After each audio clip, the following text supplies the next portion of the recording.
Abahagizi ba NRM bakera kore byivuro bari kusibira president mu rugendo rwe rukuhendera okushera akarombi cyo kabya West Nile kandi ari kwambuka muri yachori.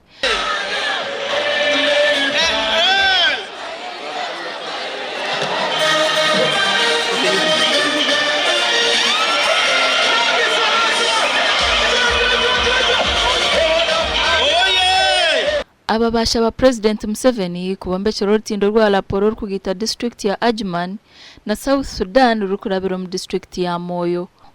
Omubwiro obu abantu bakozese kitashaye kiri kureta batatambuzaje by'emishoboro yabo bari kubitwara mu ihanga rya South Sudan abwo kugira ngo kitashaye kiri gukoranye kiro.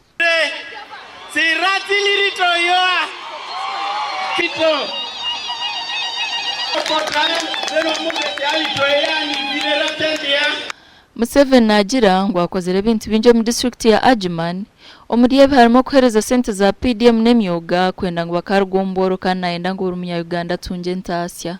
All this is to beg you to get out of poverty in your house. De tatiru badiyo teru esuko le akedu anyita ko asipi anyirizo tiga serebati. Please get out of poverty, we beg you. Dramanya anyiba iki yenga kita ko asipi. And we give you free money. Adi vrangi ni siti ili lirikere. We are bribing you to get out of Museveni abajango businjo binu bwa hati tuburayire sire kureka bakaburwanira. We are talking of 7 points contributions in the last 40 years of the NRM in power.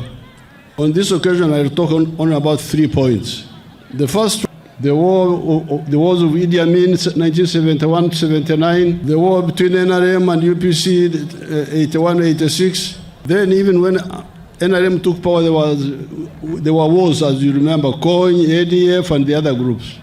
Of the other ideology of patriotism and Pan-Africanism and the strength it has created, we have now been able to defeat those wars. Nagira ngo rugutorwa Adjumani mpaka Kampala n'urunja atiyo yashobora n'enguto zinde zikozirwe kandi n'amashanyarazi agara kwikomyanya yabo nuko kuraganisa kwa kuza kongera kubitereza ko baramushagike. So the third word I would like to emphasize today, the first one was peace, second one development, the third one is wealth. For the circle it is per district. Kira silingi anezele sako nidile ko ya district ya alo a. And these children here in Adjumani have already opened their circle in the district. Museveni agamba n'enguto ziri mu mberambi ku rugo mu district ya Adjumani bako mu district ya Obong kandi yaraganisa nguneza korwa. Those developments, he talked about the roads which you can see for yourselves. When the NRM came, the tarmac road was stopping in Gulu. We had to repair the Gulu-Kampala road a number of times, but also extend it to Atiak, to Adjumani, now to Laropi, all the way to Moyo, to Yumbe, to Koboko now. Ogu yagamba nabyo mshuburo.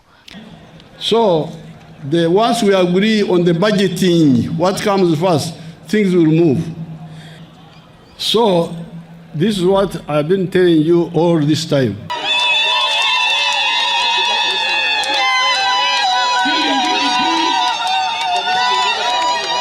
Ndiyanita tukunda.